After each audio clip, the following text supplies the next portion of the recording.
a pleasure to be here in your beautiful property. It's well, amazing. Luis, welcome. We're Thank you very much. so happy to have you here, and so glad you brought some sun. I think Dubai doesn't need the... This week we did. Yeah, okay, all right, that's good. It's true that it was a little chilly yesterday Yes. evening. But tell me what brought you to Dubai? I mean, Well, I think it was 2003, and I had just sold my consumer electronics business. And in Mumbai. in Mumbai. And I was sort of, well, in between jobs, or in between something I wanted to start. I was tired as well, because it was a challenging decade. And I was flying to New York. And Emirates at that time had launched, you buy a couple of tickets, and they just launched their New York flight. So they just launched the Dubai-New York flight. And they said, when you come, and if you come here, we give you 2 nights free at a hotel. So it was better than any other deal. And I came, and I stayed actually at the Ritz-Carlton over there. Okay. And none of this existed. But there were probably... This was the 90s. This was 2003. 2003. But you could see all of this in some way or form under construction. And I just felt a tremendous sense of energy. It felt like a very high energy city. And I was actually thinking at that time, should I move to London? Should I move to New York? I wanted to change. But when I came here and I felt the energy of the city, I said, no, this is where I want to come. Amazing, amazing. And you grew exactly with the city. The Yes. city became a world-class city.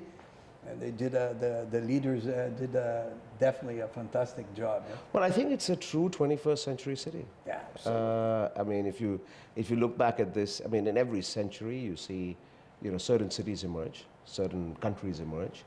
And I think from a city perspective, if we look back at the end of the century, and you'd say, which were the cities that were created in this century, I think Dubai will be, if not number 1 in the top 3. In many respects, Dubai offers what Monaco does. It offers a tremendous lifestyle. It offers security. It offers great financial planning. But I think it does it in a sense on a larger scale. It offers complementary weather at the right time. So a lifestyle between Monaco and Dubai, I think, would be perfect. Now, let me make you an interesting question. As an entrepreneur, how do you see the future of Dubai in the next 5 or 10 years? It will continue this growth because it's growing. I think one of the things that makes this city special is the diversity. I think you have about 180 nationalities here.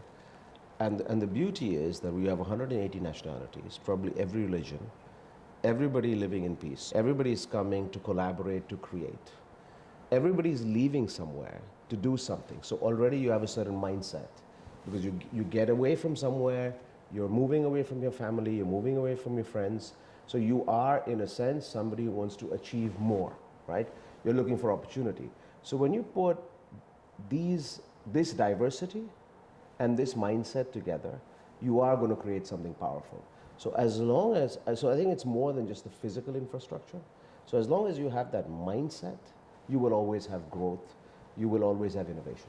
I agree with you. I mean, again, establishing some comparison with Monaco, there's 150 nationalities there. Yes. So it's a mini Dubai, mini New York. Yes. So, and that, if you look at real estate, and you are a real estate man today, Yes.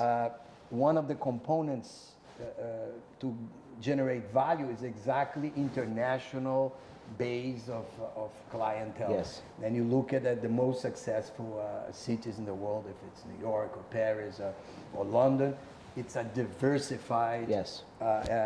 If you have one single, let's say, nationality, the appeal is it's much smaller. Yes. Than multi. So I think when you put together almost in an explosive fashion different mindsets, you always will create innovation. And I think as long as Dubai retains that openness to the world, I think there is no end to the story.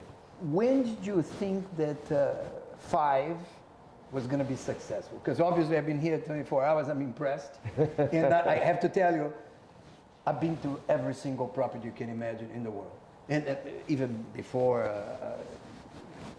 taking Forbes, I mean, I've stayed in my whole life at the Georges V, Yes. the Plaza Athénée, all in Asia, in all the beautiful hotels, the Mandarins and everything. But I'm impressed, honestly impressed, especially because I know as an entrepreneur like you, managing things are not easy. And management is absolutely key for everything. And I see extremely well managed, from the breakfast to, I was yesterday at the beach, very impressive. So how, especially you that don't have a background of hospitality. That's exactly why it's successful. Because you're a detailed person? Or? No, because we did not approach this from going to school, this is what you're taught, and this is how you deal with it. So the industry comes with a lot of, I would say, rules and structures, and that's not what this business is. This business is about the heart. So this business is about getting together a group of people that enjoy being with others and enjoy servicing others. So it's not about, they spend so much time in how your jacket is and how your haircut is. We don't spend time in that. We look at people who love people. People who love to do and see joy in other people, because that's really what it is. So you could make a mistake of, I don't know, putting the plate the wrong way or a fork in the wrong place. That's not what's important. It's not the angle of how your chocolate sits beside your bed, right? You could make a mistake, but it's how you recover that and how you make people feel, because that's what they remember. And the way we approached it, and in terms of when we took this hotel, is we said, what do we want as consumers? What do we want to feel? And the whole culture was built on hiring people and putting together people that felt like that. So I think that's what we do different. And honestly, I don't even have to, we don't have to get involved. I mean, me personally, I hardly get involved because the team does such a fantastic job. And the key thing is about getting that mindset together and creating those shared values. And then it just flows. It's interesting. So it's more, I think, your entrepreneurial spirit than anything. Because like you said, you're writing new rules. And a very interesting approach, which I agree 100%, is what do you like as consumers? Yes. Sometimes when I see things that are not working well, it could be in the airline or whatever, I say, why? Yes. Somebody doesn't sit here and feel that this should be done in a different way. Yes. It's not rocket science, but it takes entrepreneurial common sense and spirit. All successes, it's based on common sense. Yes. Customer first and always. This is interesting. Right? This is interesting. And then you figure out. So when we started, we didn't start. I didn't look at EBITDA models. I said, look, what do we need to do for this to be the best experience? And we targeted a certain mindset. We went after the millennials. We said, we are going after this customer, and what do we need to be the best for this customer, that they keep coming back to us. And then once we do that, you'll always figure out how to make money after that, because once you're providing value, there is money to be made. Absolutely. But if you go and start with your business model in your Excel spreadsheets and focus on that, I think you're doing it the wrong way.